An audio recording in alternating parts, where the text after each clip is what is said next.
पहला है इफ, दूसरा है एरर। इफ का मतलब है अगर जो यह वैल्यू सही है तो आंसर आ जाए, और एरर हो तो दूसरा आंसर हम यहाँ पर टाइप करेंगे। तो इसको तो समझना बहुत ही आसान है। हेलो दोस्तों, नमस्कार, मैं हूं पवन और आप देख रहे हैं पवन इन्फो टेक चैनल।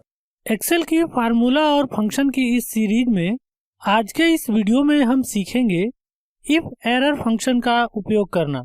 तो चलिए वीडियो को शुरू करते हैं।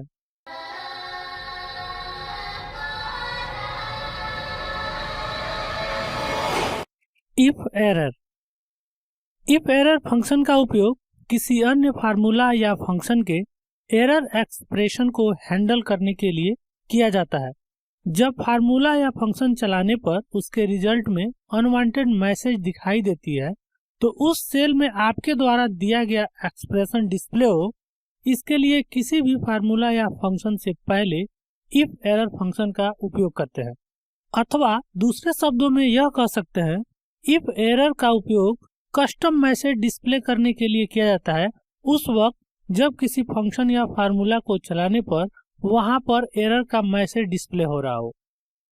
रूल है equal if error open parenthesis value या फार्मूला। मीन्स अगर जो आपने पहले से कोई भी फार्मूला जो आपने टाइप करके किसी सेल में चलाया था उसको यहाँ पर आपको रखना है ब्रैकेट के बाद, कामा लगाएंगे। उसके बाद एरर के स्थान पर आप जो भी मैसेज डिस्प्ले करना चाहते हैं वो आप यहाँ पर टाइप कर सकते हैं। इफ एरर को चलाने से पहले इसके नोट भी हैं जिनको समझना आपको जरूरी है।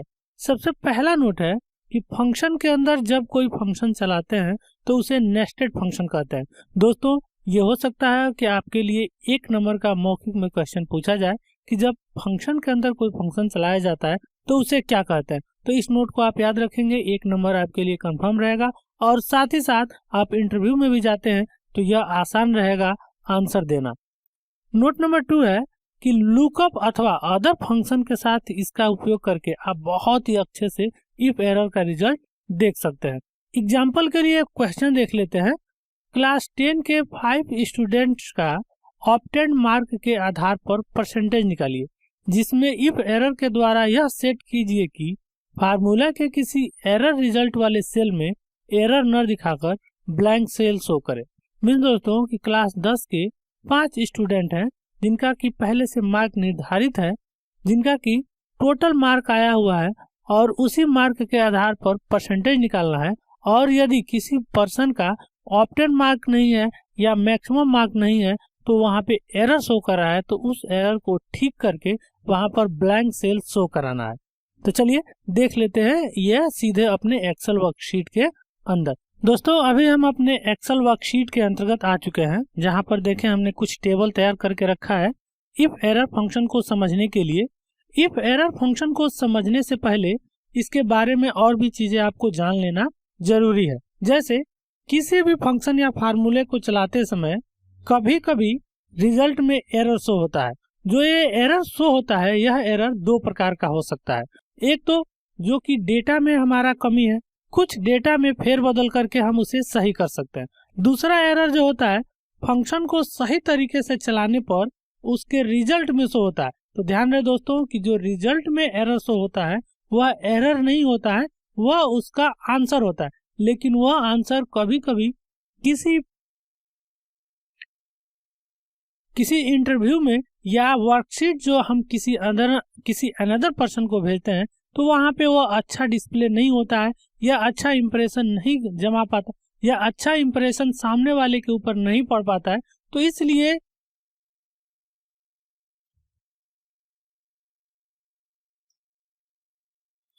कई बार फार्मूला या फंक्शन का उपयोग करते समय रिजल्ट में एरर शो होता है।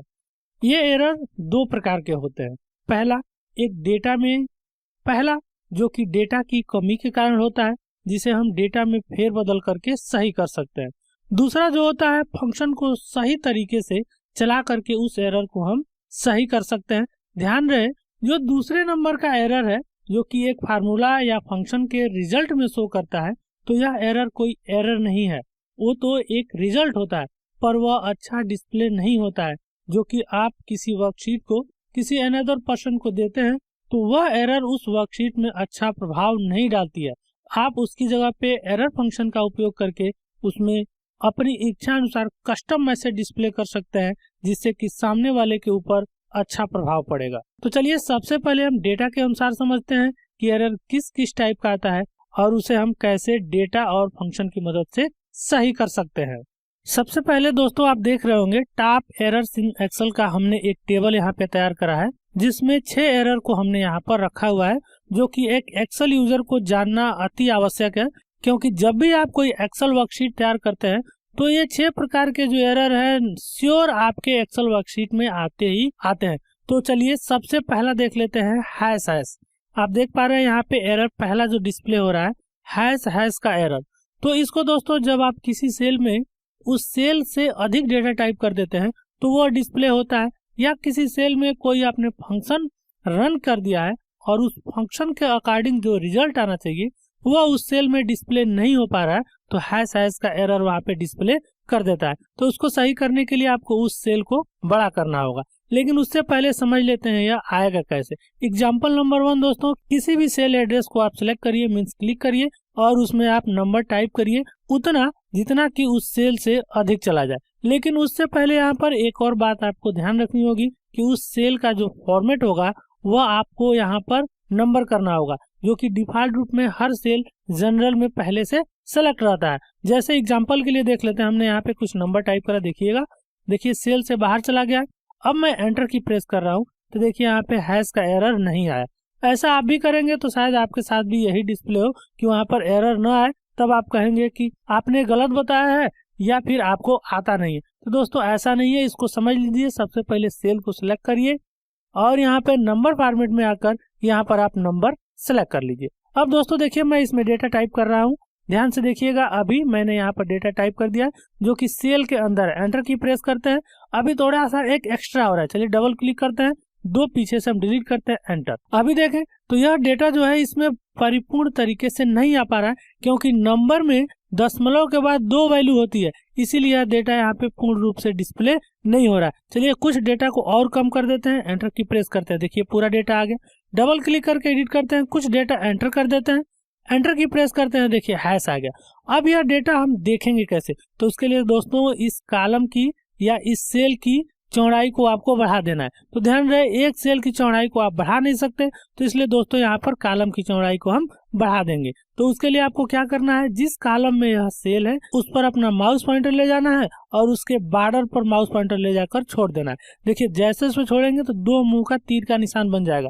ध्यान रहे आपको कॉलम के ऊपर नहीं, कॉलम के बॉर्डर पे आपको माउस पॉइंटर रखना है, और जब 2 मुंह का तीर का निशान बन जाए तब आप लेफ्ट बटन को दबाइए और होल्ड करके रखिए और उसे आगे की तरफ स्क्रॉल करिए।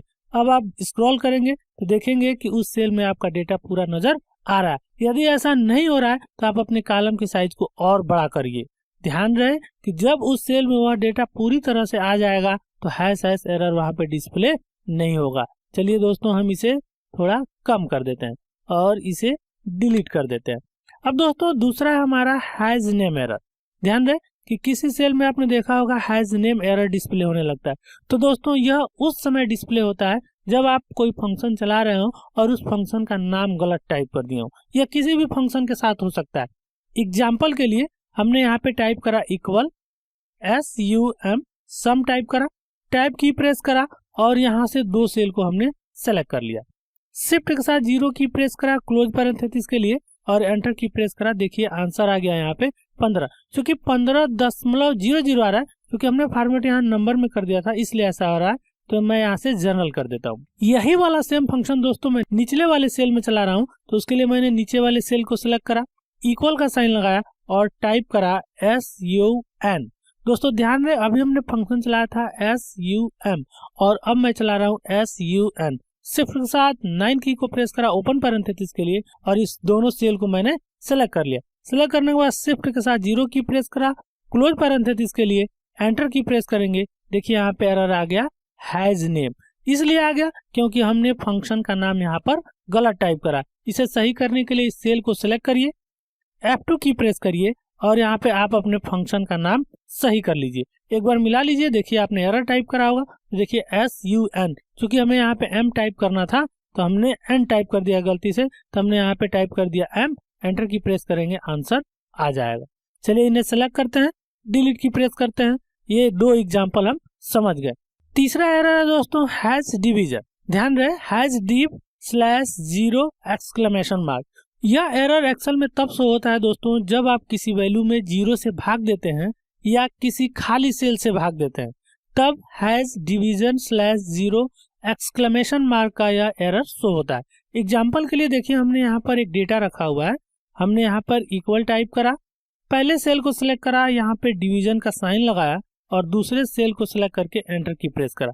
तो देखिए इसमें भाग हो गया, मतलब इसमें डिवीजन हो गया कि यह 2 भागों में बढ़ जाएगा। अब इसी फार्मूले को नीचे की तरफ स्क्रॉल करने के लिए यहाँ फिल हैंडल बटन पर अपना माउस पॉइंटर रख रहे हैं और लेफ्ट बटन को होल्ड करते हुए नीचे की तरफ स्क्रॉल करते हैं। जैसे स्क्रॉल करेंगे यही वाला फार्मूला नीचे भी कॉपी पेस्ट हो जाएगा। अब यहाँ पर देखें दोस्तों, तो यहाँ पर डिस्प्ले कर रहा है हैज डिवीजन। यहाँ पर इसलिए शो कर रहा है क्योंकि 10 को 0 से आप डिवाइड नहीं कर सकते। जस्ट उसके नीचे भी आए तो यहाँ पर देखें हैज div /, ये जो एरर शो कर रहा है यह इसलिए शो कर रहा है क्योंकि यहाँ पे देखिए इम्पटी सेल से हम इसमें भाग दे रहा है। शायद ये आपको नहीं समझ में आया, तो चलिए इन सबको सिलेक्ट करके डिलीट करते हैं और इसके सामने हम यहाँ पर इसका आंसर निकाल कर देखते हैं। तो हमने टाइप करा इक्वल, पहले सेल को सिलेक्ट करा, डिवाइड 0, एंटर की प्रेस करते हैं। देखिए आंसर आ गया हैज डिवीजन, मतलब यह डिवीजन नहीं हो सकता।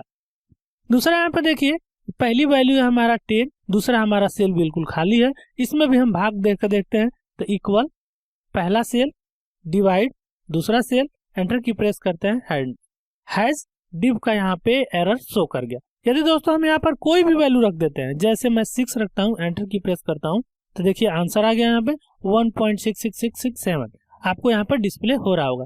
चलिए मैं यहाँ पर इसे डिलीट कर देता हूँ। अब ये डिव भी आप समझ गए दोस्तों। अगला है दोस्तों वैल्यू एरर। वैल्यू एरर उस समय डिस्प्ले होता है जब आप वैल्यू में कोई कैरेक्टर ऐड कर देते हैं। एग्जाम्पल के लिए समझते हैं, देखिए यहाँ पे 10 जो कि एक वैल्यू है, दूसरा यहाँ पे 5 यह भी एक वैल्यू है, मीन्स दोनों नंबर है। इनको जोड़ कर देखते हैं या डिवाइड करके देखते हैं। तो इसके लिए हमने इक्वल का साइन लगाया, पहले सेल को सिलेक्ट करा, प्लस साइन लगाया, दूसरे सेल को सिलेक्ट करा और एंटर की प्रेस करा। देखिए आंसर आ गया यहाँ पे 15। वैसे ही दोस्तों इन दोनों सेल को मैं यहाँ पे जोड़ना चाहता हूँ, तो मैंने इस सेल को सिलेक्ट करा, इक्वल का साइन लगाया, पहला सेल प्लस दूसरा सेल और एंटर की प्रेस करेंगे। देखिए आंसर आ गया हैज वैल्यू। हैज वैल्यू का एरर यहाँ पे आपको डिस्प्ले हो रहा है। तो ध्यान रहे दोस्तों कि जब भी आप वैल्यू में कोई भी कैरेक्टर जब आप ऐड करते हैं तो हैज वैल्यू का एरर वहाँ पे डिस्प्ले होने लगता है। अब अगला हमारा एरर है दोस्तों हैज रेफरेंस। चूंकि यहाँ पे 60 में डिस्प्ले होता है हैज REF, तो इसको समझने के लिए आपको ध्यान से समझना है दोस्तों। अभी हमने यहाँ पर 2 वैल्यू को आपको ऐड करके दिखाया था। आपने देखा था कि हमने यहाँ पर टाइप करा था इक्वल, पहला सेल प्लस दूसरा सेल। चलिए एग्जांपल के लिए एक बार और देख लेते हैं। हमने यहाँ पे इक्वल का साइन लगाया, पहला सेल प्लस दूसरा सेल प्लस और ये तीसरा सेल भी ले लेते हैं, एंटर की प्रेस करते हैं। देखिए आंसर आ गया यहाँ पर 30। अब दोस्तों ध्यान से समझेंगे, किसी भी सेल में जब आप कोई भी वैल्यू या कैरेक्टर टाइप करते हैं तो वह उसका सेल एड्रेस हो जाता है। जब कोई भी वैल्यू अपने सेल एड्रेस पर नहीं रहता है, उसे डिलीट कर दिया जाता है, तो वहां पर रेफरेंस एरर का मैसेज उस फार्मूले में या उस रिजल्ट में शो करने लगता है, क्योंकि वह उस जिस रेफरेंस के कारण यहाँ पे आंसर दे रहा होता है वह रेफरेंस उसे यहाँ पर मिल नहीं पाता है। एग्जाम्पल के लिए देखिए मैं यहाँ पे सी कॉलम को सिलेक्ट करके डिलीट कर रहा हूँ। तो मैंने सिलेक्ट करा और यहाँ पे डिलीट को क्लिक करा। देखिए जैसे ही डिलीट हुआ यहाँ पर देखिए has REF exclamation mark error यहाँ पे डिस्प्ले होने लगा। मतलब कि जो यहाँ पे रिजल्ट आना चाहिए वो यहाँ पे रिजल्ट नहीं शो कर रहा है, इसलिए क्योंकि जिस रेफरेंस के अकॉर्डिंग हम यहाँ पे आंसर प्राप्त कर रहे थे वह रेफरेंस इसे नहीं मिल रहा है। साथ ही साथ नीचे भी यहाँ पर आकर देखें तो रेफरेंस का एरर डिस्प्ले हो रहा है, क्योंकि जो डेटा हमने सिलेक्ट करा था जिस रेफरेंस के अकॉर्डिंग वो इसे मिल नहीं पा रहा है। चलिए अब हमें वापस जाना होगा, तो उसके लिए कंट्रोल के साथ Z की प्रेस करेंगे ताकि हम पुरानी अवस्था में यहाँ पर आ जाएं। अगला है दोस्तों हैज NA का मैसेज डिस्प्ले होता है। इसका अर्थ है नॉट अवेलेबल, मतलब वह उस लोकेशन पर वैल्यू अवेलेबल नहीं है। तो इसको समझने के लिए दोस्तों अभी हम आगे VLOOKUP फंक्शन को जब हम सीखेंगे इसी के अंतर्गत, तो हम वहां पर समझेंगे कि हैज NA का क्या आंसर है। तो चलिए अब आगे बढ़ते हैं। साथ ही साथ दोस्तों मैं आपको बता दूं यहाँ पर जो एरर शो कर रहा है, अगर जो इसी वर्कशीट को मैं किसी को भेजूं तो शायद उसे समझ में न आए, या अगर जो वह बहुत कम जानता हो तो वह व्यक्ति वह कहेगा कि आपको फंक्शन चलाना नहीं आता है। देखिए यहाँ पे दुनिया भर के एरर शो कर रहे हैं। तो इस एरर से बचने के लिए दोस्तों आप इफ एरर फंक्शन का उपयोग कर सकते हैं। सेम वही फार्मूला या फंक्शन आपको चलाना है, सिर्फ उससे पहले आपको एफ एरर फंक्शन का उपयोग कर लेना है। एग्जाम्पल के लिए दोस्तों हमने इस सेल को सिलेक्ट करा, यहाँ पे इक्वल का साइन लगाया, पहला सेल सिलेक्ट करा, फॉरवर्ड स्लैश यहाँ पे लगाया, मतलब डिवाइड का साइन लगाया, दूसरे सेल को सिलेक्ट करके एंटर की प्रेस करा, आंसर आ गया 2।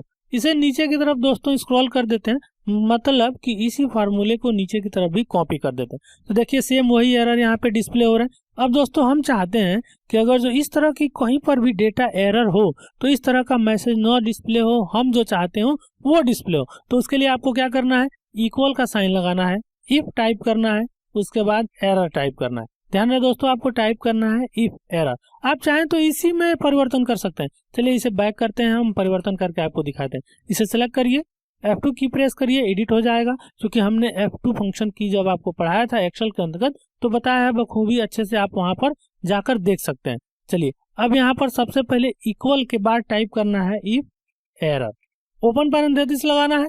जैसे ओपन पैरेंथेसिस लगाएंगे तो इसका आर्गुमेंट नीचे शो करेगा। देखिए सबसे पहले कर रहा है वैल्यू, तो ये हमारा टोटल हो गया वैल्यू जिसके अकॉर्डिंग हमको डेटा प्राप्त करना है।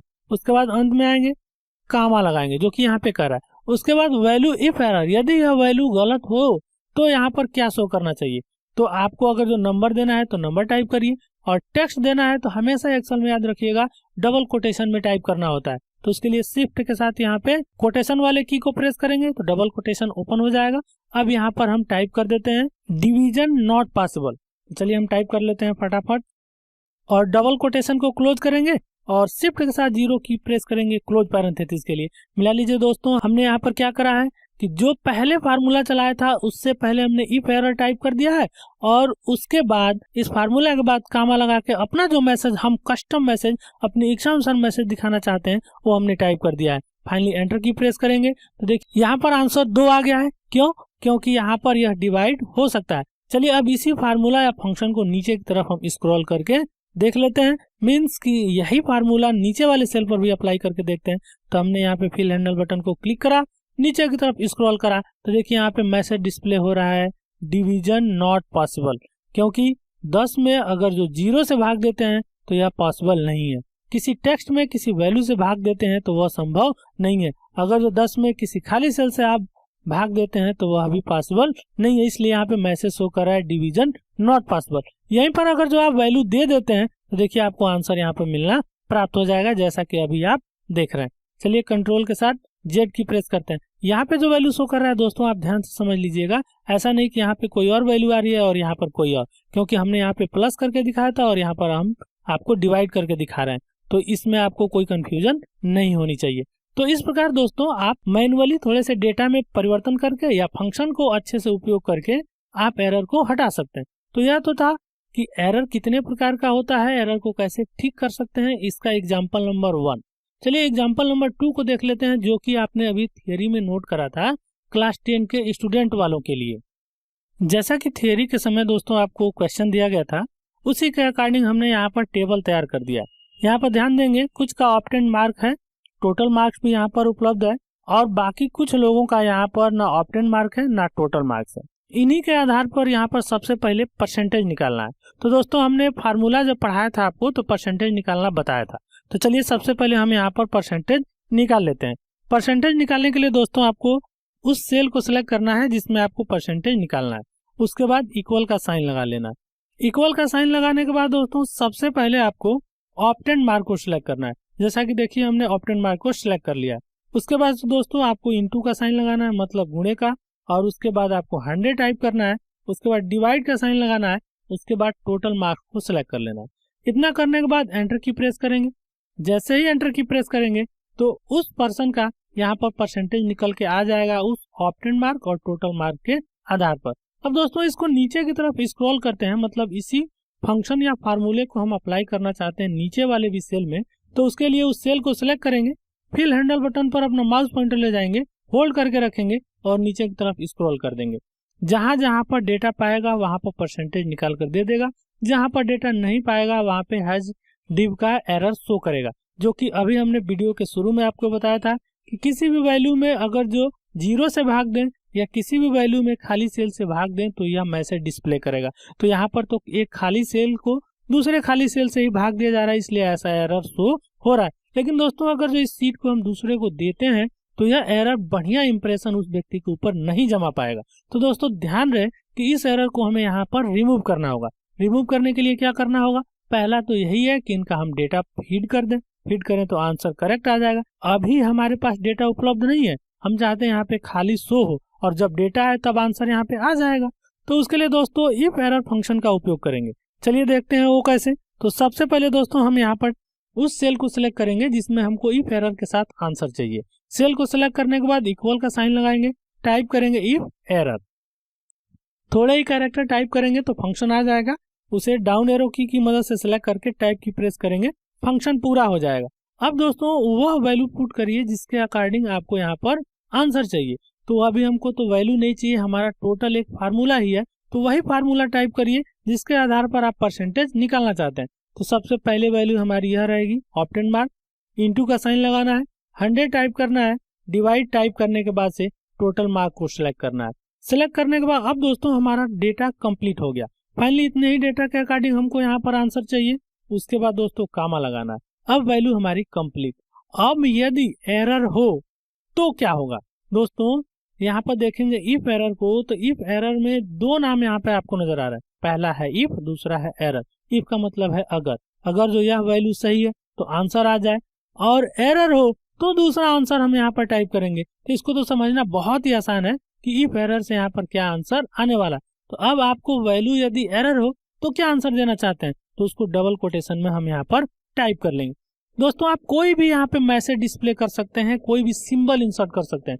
एग्जाम्पल के लिए मैं यहाँ पर डैश ले लेता हूँ। मैंने डैश लिया, डबल कोटेशन को क्लोज करा, शिफ्ट के साथ 0 की प्रेस करा, क्लोज पैरेंथेसिस के लिए एंटर की प्रेस करा, आंसर देखिए यहाँ पे परसेंटेज आ गया, क्योंकि दोनों वैल्यू मौजूद है। अब इसे फिल हैंडल की मदद से नीचे की तरफ स्क्रॉल करेंगे या फिल हैंडल बटन पर डबल क्लिक करेंगे। जैसे डबल क्लिक करेंगे वैल्यू ऑटोमेटिक नीचे की तरफ पुट हो जाएगी, जैसा कि अभी आप देख रहे हैं। देखिए यहाँ पे परसेंटेज निकल कर आ गया है सबका। साथ ही साथ नीचे देखें तो जहां पर वैल्यू उपलब्ध नहीं है वहां पर देखिए डैश डिस्प्ले हो रहा है। यदि दोस्तों आप डैश नहीं रखना चाहते, कुछ खाली रखना चाहते हैं या डेटा नॉट अवेलेबल का मैसेज दिखाना चाहते हैं तो वो भी आप कर सकते हैं। खाली रखना चाहते हैं तो एक स्पेस रख दें, एंटर की प्रेस कर दें, दोबारा इसे फिल डाउन करें, देखें यहाँ से वह गायब हो गया। तो इस प्रकार दोस्तों आप आसानी से इफ एरर की मदद से फार्मूला या फंक्शन के द्वारा आए हुए एरर को आप हटा सकते हैं। चलिए इसी के आधार पर एक और एग्जाम्पल देख लेते हैं।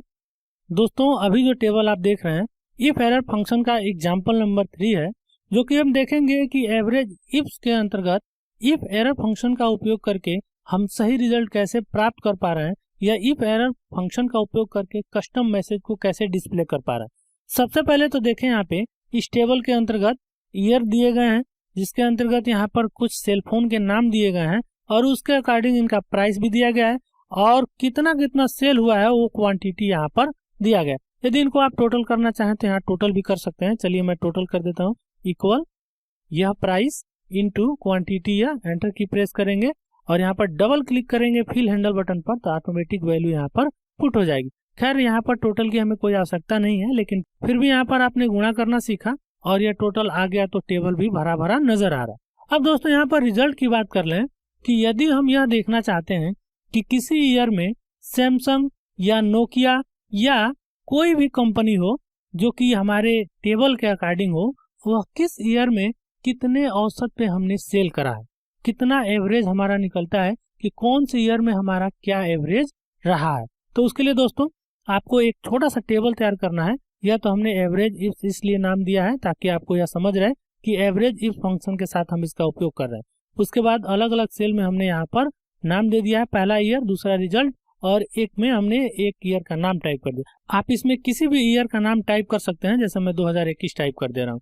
अब दोस्तों रिजल्ट के नीचे वाले सेल को मैं सिलेक्ट करके सबसे पहले मैं एवरेज इफ्स की मदद से यहाँ पर आपको एवरेज निकाल कर दिखा देता हूँ। तो उसके लिए मैंने टाइप करा इक्वल एवरेज। जैसे देखिए हमने एवरेज टाइप करा, एवरेज से रिलेटेड यहाँ पे बहुत से फंक्शन आपको नजर आने लगे हैं, तो मुझे एवरेज इफ चाहिए, तो मैं इसे क्लिक कर रहा हूँ। जैसे मैंने क्लिक करा, देखिए सेलेक्ट हो गया। अब टाइप की प्रेस करेंगे, यह फंक्शन काम करना शुरू कर दिया।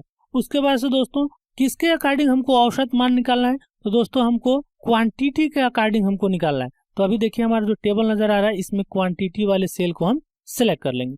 सिलेक्ट करने के बाद से दोस्तों कामा लगाएंगे, और कामा लगाने के बाद दोस्तों अब ईयर वाले सेल को हम सिलेक्ट करेंगे कि किस ईयर के अकॉर्डिंग आपको चाहिए। तो ईयर के अंतर्गत जो भी ईयर हमने टाइप करा है उस वाले सेल को सिलेक्ट कर लेंगे। उसके बाद दोस्तों हम यहाँ पर कामा लगाएंगे। अब हमारा क्राइटेरिया क्या है, मतलब किस क्राइटेरिया के अकॉर्डिंग हम देखना चाहते हैं। तो ईयर के नीचे वाला सेल देखिए हाइड हो गया है, क्योंकि उसमें जो डेटा हमने टाइप करा था वह हाइड हो गया। ऐसा आपके साथ भी हो सकता है। तो यदि आप इसे क्लिक करते हैं तो आप इसी वाले सेल के अंतर्गत ही क्लिक कर पाएंगे। तो ध्यान रहे, इस प्रकार आपके साथ एरर हो रहा हो सिंपल किसी भी फंक्शन या फार्मूला को चलाते समय, तो आप उस सेल का नाम टाइप कर लीजिए। तो देखिए डी कॉलम में है और 44 नंबर के रो में, तो मैं यहाँ टाइप कर लूंगा D44। तो वह सेल सेलेक्ट हो गया। देखिए यहाँ पे आपको नजर आ रहा होगा पर्पल कलर में। उसके बाद से दोस्तों आपको शिफ्ट के साथ 0 की प्रेस करना है, क्लोज पैरेंथेसिस के लिए एंटर की प्रेस करना है। आंसर देखिए यहाँ पे डिस्प्ले हो रहा है 9.5। तो अब दोस्तों यहाँ पर हम देख लेते हैं कि 2022 में हमने कितना काम करा। तो हमने यहाँ पे टाइप करा 2022, एंटर की प्रेस करते हैं। 2022 में तो थोड़ा कम एवरेज आ रहा है, क्योंकि 7.5 के एवरेज से ही हमने क्वांटिटी को सोल्ड आउट किया। ऐसे ही दोस्तों अगर जो हम 2023 में देख लेते हैं, तो हमने टाइप करा 2023, एंटर की प्रेस करते हैं। इसमें तो और भी कम है, 5.5 है। लेकिन गलती से दोस्तों अगर जो हम 2024 टाइप कर दें या 2020 टाइप कर दें तो क्या होगा। जैसा कि देखिए हमने 2024 टाइप करा, यहाँ पे एरर आ गया है हैश डिवीजन का। यहाँ पर फिर से मैं 2020 टाइप करके देखता हूँ 2024 वाले सेल में, एंटर की प्रेस करता हूँ तो भी देखिए एरर यहाँ पे शो कर रहा है। क्योंकि दोस्तों यह एरर नहीं है, यह आंसर है। लेकिन यहाँ पर समझने वाली बात है कि हमने काम शुरू करा 2021 में और 2023 तक हमने काम किया। अभी 24 आने वाला है और 2023 चला, तो उसका डेटा हमारे पास उपलब्ध है और उसके अकॉर्डिंग यहाँ पर डेटा डिस्प्ले भी कर रहा है। लेकिन गलती से आप वह कोई भी डेट इसमें एंटर कर देते हैं जो कि हमारे स्टार्टिंग से पहले हो और अभी जो चल रहा है उसके बाद का हो, तो यहाँ पर देखिए हाई डिवीजन का एरर आ रहा है। तो आप चाहते हैं यहाँ पे आपकी इच्छा अनुसार मैसेज डिस्प्ले हो, तो उसके लिए दोस्तों क्या करना है, आपको इसे सिलेक्ट करना है, F2 की प्रेस करना है। जैसे F2 की प्रेस करेंगे यह एडिट हो जाएगा। एडिट होने के बाद से दोस्तों आप अपने कर्सर को बिल्कुल शुरू में लाइए, जहां पर इक्वल का साइन है वहां पर आप टाइप करिए इफ एरर, ओपन पैरेंथेसिस लगाइए, क्योंकि इसके अंदर ही हमको वैल्यू देनी है, क्योंकि वैल्यू हमारी पूरी टाइप है। तो एंड की प्रेस करिए कर्सर को अंत में लाने के लिए। उसके बाद दोस्तों यहाँ पर कामा लगाइए। कामा लगाने के बाद दोस्तों डबल कोटेशन यहाँ पे ऑन करिए। अब यहाँ पर आप वहां पर यदि वह वैल्यू इनपुट ना हो जो कि हमारे पास डेटा में मौजूद ना हो, तो आप क्या मैसेज डिस्प्ले करना चाहते हैं वो यहाँ पर टाइप कर दें। तो मैं यहाँ पे टाइप कर देता हूँ डेटा नॉट फाउंड। मैंने टाइप करा data not found, double quotation close करेंगे, क्लोज पैरेंथेसिस यहाँ क्लोज करेंगे, एंटर की प्रेस करेंगे। आंसर देखिए आप देख पा रहे होंगे यहाँ डिस्प्ले कर रहा है डेटा नॉट फाउंड, इसलिए क्योंकि 2020 में हमने काम करा ही नहीं था इस टेबल के अकॉर्डिंग। अब हम 2021 टाइप करके एंटर की प्रेस करते हैं, तो देखिए रिजल्ट आ गया 9.5। अगर जो हम 2022 टाइप करके एंटर करते हैं, देखिए रिजल्ट आ रहा है 7.5। अगर जो हम 2023 करते हैं, एंटर की प्रेस करते हैं, देखिए आंसर आ रहा है 5.5। अगर जो हम 2030 करते हैं, एंटर की प्रेस करते हैं, तो डेटा नॉट फाउंड। देख पा रहे हैं, तो यह कैसे डिस्प्ले हो रहा है, यह इफ एरर फंक्शन की मदद से डिस्प्ले हो रहा है। चूंकि किसी भी टेबल के अंतर्गत या वर्कशीट में आप इस तरह के फंक्शन का उपयोग करके डेटा तैयार करते हैं, तो इंप्रेशन बहुत ही अच्छा आपका रहेगा। इसी क्रम में दोस्तों इफ एरर फंक्शन का एक और हम एग्जांपल देख लेते हैं। दोस्तों अभी आप इफ एरर फंक्शन का एग्जांपल नंबर 4 देख रहे हैं और बहुत ही महत्वपूर्ण यह एग्जांपल है, क्योंकि इफ एरर फंक्शन का उपयोग सबसे ज्यादा वी लुकअप के साथ ही किया जाता है, जो कि चौथा या यूं कहें तो आखिरी नंबर के एग्जाम्पल पे हमने रखा है वी लुकअप फंक्शन के साथ इफ एरर फंक्शन का उपयोग करना। तो चलिए देख लेते हैं। आप देख रहे हैं यहाँ पर टेबल हमने एक तैयार करा है, जिसमें कि पहले वाले कॉलम में एम्प्लॉय आईडी है, दूसरे में नेम, उसके आगे वाले में है सेल्स टारगेट और उससे आगे है टोटल सेल। अब दोस्तों यहाँ पर हमको कुछ भी निकालना हो एम्प्लॉय आईडी के अकॉर्डिंग, तो वो कैसे निकालेंगे। वैसे अभी जो हमने इफ एरर को एवरेज इफ फंक्शन के अंदर देखा था, सेम वैसे ही यहाँ पर भी काम होगा, लेकिन सबसे ज्यादा वी लुकअप के साथ ही होता है, इसलिए हमने इस एग्जाम्पल को यहाँ पर रखा है। तो जैसे हमको यहाँ पर चाहिए आंसर, तो हमने इस सेल को सिलेक्ट करा। ध्यान रहे अगर जो इसमें आपको कोई कंफ्यूजन होगा तो आप हमें कमेंट करके अवश्य पूछिएगा, इस पर हम आपको बहुत ही अच्छे से समझा देंगे कि यह डेटा कैसे तैयार हुआ है, दोस्तों यह सिर्फ एक क्राइटेरिया है, इसी के अकॉर्डिंग हमें इसमें से डेटा फाइंड आउट करना है, या आप कहीं पर भी टाइप करके रख सकते हैं। और जहां पर आंसर चाहिए उस सेल को सिलेक्ट करिए, इक्वल का साइन लगाइए, टाइप करिए वी लुकअप। वी लुकअप हमने टाइप कर दिया। अगर जो आपको वी लुकअप फंक्शन चलाना नहीं भी आता है तो कोई टेंशन की बात नहीं है दोस्तों, जो टेबल हमने तैयार करा है उसी टेबल के अकॉर्डिंग आप भी अपने एक्सेल वर्कशीट में टेबल तैयार कर लीजिए, या जब आपको आवश्यकता होगी तो आप हमें ईमेल करेंगे तो यह भी फाइल आपको प्रोवाइड मैं करा दूंगा। फिलहाल हमने टाइप करा इक्वल वी लुकअप, टाइप की प्रेस करेंगे। अब दोस्तों सबसे पहले हमारा यहाँ पे देखिए आर्गुमेंट क्या कह रहा है कि लुकअप वैल्यू आप यहाँ पर दीजिए। तो हमारा लुकअप वैल्यू है दोस्तों यह, इसी के अकॉर्डिंग हम इस डेटा से फाइंड आउट करना चाहते हैं इसका टोटल सेल्स, टारगेट सेल या नेम। तो सबसे पहले इस सेल को हम सेलेक्ट करेंगे, कॉमा लगाएंगे। उसके बाद दोस्तों अगला आर्गुमेंट कर रहा है टेबल एरे, कहाँ से आप डेटा प्राप्त करना चाहते हैं। उसके बाद दोस्तों आर्गुमेंट आ रहा है टेबल एरे, इस टोटल टेबल को आपको सिलेक्ट कर लेना है, लेकिन ध्यान रहे कि आपको हेडर को सिलेक्ट नहीं करना है। तो टोटल हमारा यहाँ से डेटा स्टार्ट हो रहा है, यहाँ पर खत्म हो रहा है, तो इसको हम डायगोनल सिलेक्ट कर लेंगे। जैसा कि देखिए यहाँ पर हमने सिलेक्ट कर लिया। इसके बाद जो यहाँ पर आपको सेल एड्रेस या रेफरेंस नजर आ रहा है इसको आपको सेलेक्ट कर लेना है। लेफ्ट बटन को होल्ड करेंगे और लेफ्ट साइड में जाएंगे। जब उतना ही डेटा सेलेक्ट हो जाएगा मीन्स टेबल एरे, तो आपको F4 फंक्शन की को प्रेस करना है। जैसे F4 फंक्शन की प्रेस करेंगे तो यह लॉक हो जाएगा, या यूं कहें तो इसका एड्रेस स्टाइल चेंज हो जाएगा। दोस्तों इसके बारे में हमने एक्सेल की एक वीडियो बनाई थी, how to use F4 function की इन एक्सेल, उसमें हमने आपको बहुत अच्छे से बताया, आप उसे देख लीजिए, आपको समझ में आ जाएगा। इसी प्लेलिस्ट में मौजूद है, एक बार आप जरूर विजिट करके उसको देख लीजिए। अब दोस्तों टेबल एरे को हमने लॉक कर दिया। उसके बाद लगाएंगे कॉमा, कॉमा लगाने के बाद दोस्तों कॉलम इंडेक्स नंबर।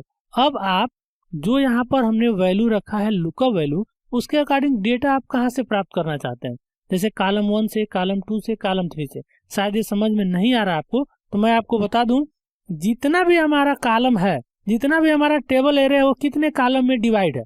तो अभी देखिए 1 2 3 4 में, तो इसके अकॉर्डिंग आप कौन से वाले कॉलम नंबर से डेटा चाहते हैं।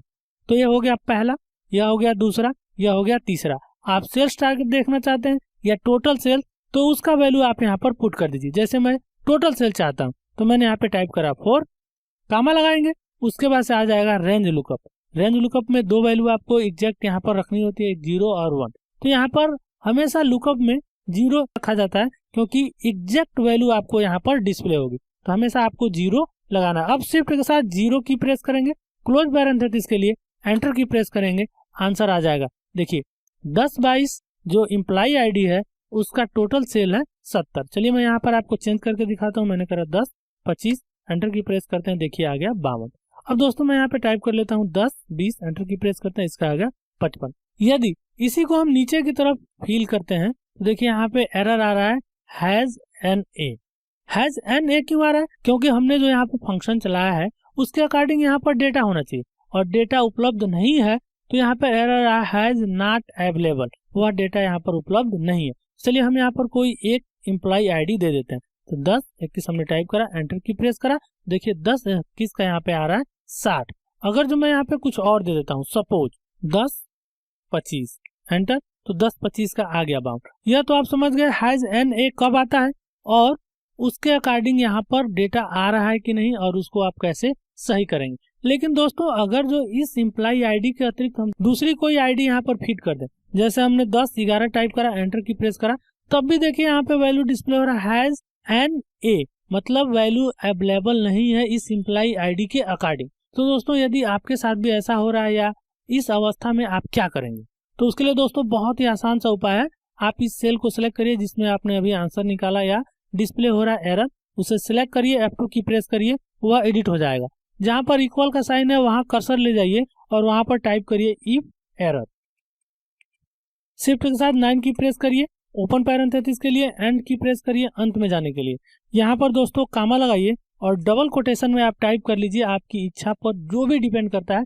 अब यहाँ पर आप जो कुछ भी मैसेज डिस्प्ले करना चाहते हैं अगले को, कि यहाँ पर अगर जो वैल्यू गलत टाइप करे वही मैसेज यहाँ पर डिस्प्ले हो, तो वो यहाँ पर आप टाइप कर लें। मैं यहाँ पे टाइप करना चाहता हूँ नॉट फाउंड, तो मैंने यहाँ पे टाइप करा नॉट फाउंड, डबल कोटेशन यहाँ पे लगाया, शिफ्ट के साथ 0 की प्रेस करा, क्लोज पैरेंथेसिस के लिए एंटर की प्रेस करा।